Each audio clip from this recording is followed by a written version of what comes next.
അതിന് എത്ര മാസം പ്രായമാണ്? 34 ദിവസമോ? ഇതിന്റെ ക്വാളിറ്റി പക്ക ക്വാളിറ്റി. ഇതിന്റെ കാലിനൊക്കെ ഇത്രയും കനം വരുന്നതിന്റെ കാര്യം എന്താണ്? അത്രയും നല്ല ക്വാളിറ്റി ഉള്ള കുട്ടികളായോണ്ടല്ലേ? ഏകദേശം ഇതിപ്പോ എത്ര ദിവസം പ്രായം ഉണ്ടെണ്ണ?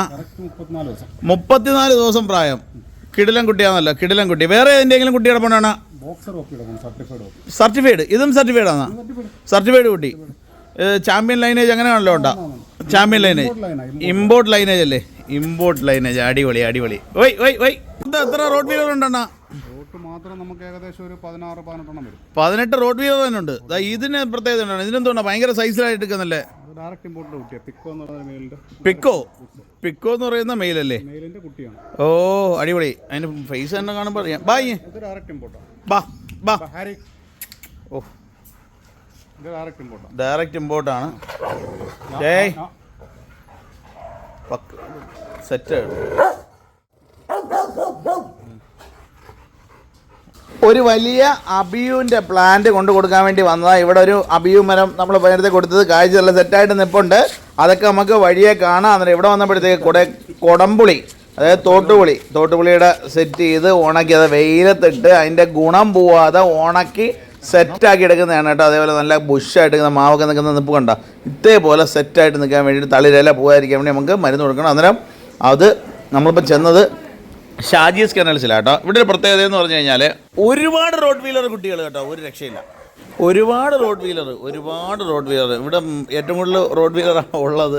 അന്നേരം വന്ന് നേരിട്ട് കാണണം, എന്നാലേ അത് കറക്റ്റ് അറിയാൻ പറ്റൂ. ഒബീഡിയൻസ് 10-18 എണ്ണം. അതേപോലെ ഹസ്കിയൊക്കെ ഉണ്ട് കേട്ടോ. അതൊക്കെ നമുക്ക് ഭാവിയിൽ നേരെ അങ്ങോട്ട് പോകുമ്പോൾ വീഡിയോ കയറി കണ്ടിട്ട് പോകുമ്പോഴത്തേക്ക് കാണാം.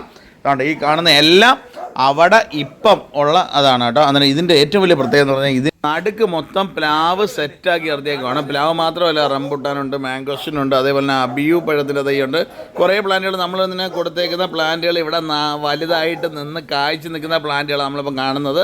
അതിൽ കുറേ പ്ലാന്റുകളുണ്ട്. അതാണ്ട് കലാത്തിയ ലൂട്ടിയൊക്കെ നിറച്ച് സെറ്റാക്കിയിരിക്കുന്ന വലിയ മാവുകളൊക്കെ നിൽപ്പുണ്ട്. അതേപോലെ ഒരുപാട് പ്ലാന്റുകൾ സെറ്റ് ചെയ്ത് നിൽക്കുന്നത്. അതേപോലെ തന്നെ കണ്ട് ഗോൾഡൻ ബാമ്പൂക്കെ നിൽക്കുന്ന നിൽപ്പൂക്കി ഒരു രക്ഷയില്ല, സെറ്റായിട്ട് നിൽക്കുന്നുണ്ട്. അതിന് അതായത് എങ്ങനൊരു കെനൽസ് ഫോം ചെയ്യണം, അതായത് എങ്ങനെ അവിടെ നമുക്ക് ഗുണമുള്ള പഴങ്ങൾ വെച്ച് പിടിപ്പിക്കാം, അതിലൂടെ അതൊക്കെ ഒരു എന്താ പറയുക, കുട്ടികൾക്കൊക്കെ ഒരു പട്ടിക്കുട്ടികൾക്കൊക്കെ ഒരു തണൽ, അങ്ങനെ കുറേ കാര്യങ്ങൾ ഇവിടെ ചെന്ന് കണ്ട് പഠിക്കേണ്ട ഒന്ന് തന്നെയാണ്. മാത്രമല്ല സ്ഥലം വന്നിട്ട് കൊല്ലത്ത് മങ്ങാട് ഭാഗത്താണ്. ആ നമ്പറിൽ കോൺടാക്ട് ചെയ്ത് കഴിഞ്ഞാൽ നിങ്ങൾക്ക് അവിടെ ചെല്ലാം, ഉള്ള വഴിയൊക്കെ പറഞ്ഞു തരും. അന്നേരം അതേപോലെ തന്നെ കിടു ഒരു ആംബിയൻസ് ആണ്. നമ്മളെ പ്ലാന്റുകളെല്ലാം വെച്ച് സെറ്റായി കായ്ച്ച് നിൽക്കുന്നത് കാണുകയും ചെയ്യാം. നമ്മളാണ്ട് ഇപ്പം ഒരു അബിയു, അതായത് ഈ കായ്ച്ച് നിൽക്കുന്ന അബിയു നിങ്ങളെ കാണിച്ചു തരാം. അതന്നെ അകത്ത് കുറേ കുട്ടികൾ കിടക്കുന്നുണ്ട്. അതെല്ലാം ബോക്സറിൻ്റെ പപ്പീസാണ് കേട്ടോ. അന്നേരം അതിനകത്ത് കുറേ കിടക്കുന്നുണ്ട്. അതേപോലെ തന്നെ അതാണ്ട് അബിയു പഴം നിറച്ച് ഇതിനെന്ന് പറഞ്ഞാൽ കീടങ്ങളെ കാണിക്കാതെ പഴങ്ങൾ നിർത്തുന്ന ഒരു പുതിയ നെറ്റിട്ട് കവർ ചെയ്ത് നിർത്തുന്നൊരു കാഴ്ചയാണ്. അന്നേരം അതേപോലെ തന്നെ അതാണ്ട് അബിയു പഴം കായ്ച്ച് നിൽക്കുന്ന കാണാൻ വേണ്ടിയിട്ട് തൈ വേണമെങ്കിൽ തൈ ഇഷ്ടം പോലെ ഉണ്ട്. അന്നേരം ഇതാണ്ട് വലിയ പ്ലാന്റ് നിറച്ച് കായ്ച്ച് നിൽക്കുന്ന ഇതാണ്ട് വിയറ്റ്നാം സൂപ്പർ എർലി വരിക്കപ്ലാവ് ഒരുപാട്. അത് മാത്രമല്ല ഇതിനൊക്കെ ഒരു തണലും കൂടാണ്. ഈ വെള്ളമൊന്നും അതിൻ്റെ മുകളിൽ ഓവറായിട്ട് വീഴാതിരിക്കാൻ വേണ്ടി പ്രത്യേകം കുഴിയിലോട്ട് മാറ്റി കൊടുത്തു കഴിഞ്ഞാൽ സെറ്റായിരിക്കും. അതേപോലെ അവിടെ ചെന്നപ്പോൾ 2 നല്ല കിടിലം ഉറങ്ങുവാന്ന് തോന്നുന്നു കേട്ടോ, 2 ഇഗ്വാന. അതേപോലെ തന്നെ അതാണ്ട് ഇത് എന്താ പറയുക, ഭീകരക്കൂട്ടം എന്ന് പറഞ്ഞാൽ അതാണ്ട് എന്തൊക്കെയാണ് നിൽക്കുന്നത് ഏതാണ്ട് മിനിയേച്ചർ പിഞ്ചർ ഉണ്ടെന്ന് കിടക്കുന്ന, ഒരു ഡാഷ് കിടക്കുന്ന, ഒരു ബീഗിൾ കിടക്കുന്ന, അതേപോലെ ഒരു ബോക്സർ, അങ്ങനെ കുറേ സാധനങ്ങളൊക്കെ കിടക്കുന്നു.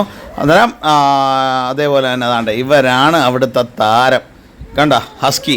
ശരിക്കും പറഞ്ഞു കഴിഞ്ഞാൽ നമ്മൾ നേരിട്ട് കാണണം, എന്നാലേ അതിൻ്റെ ഒരു ലുക്ക് മനസ്സിലാവത്തുള്ളൂ. അവിടെ ഒരു രാജാവിനെ പോലെ മുറ്റത്ത് സെറ്റായി നിൽക്കുക കേട്ടോ. അന്നേരം നമ്മൾ ചെല്ലുന്നത് കൊണ്ടായിരിക്കണം സെറ്റായിട്ട് അവൻ നിൽക്കുന്നു. എന്നാലും ഒന്ന് കെട്ടിയിട്ടിട്ടുണ്ട്. നമുക്ക് എന്താ പറയുക, ഒരുപാട് പട്ടിക്കുട്ടികൾ കിടക്കുന്നുണ്ട്. ഏകദേശം 19-20 എണ്ണത്തോളം ഉണ്ടെന്ന് തോന്നും. പിന്നെ കുഞ്ഞുങ്ങളൊക്കെ വേറെ ഉണ്ട്. അന്നേരം സമയം പോലെ ഈ നമ്പറിൽ കോൺടാക്ട് ചെയ്തിട്ട് ഒന്ന് വിളിച്ചിട്ട് ചെന്നോ.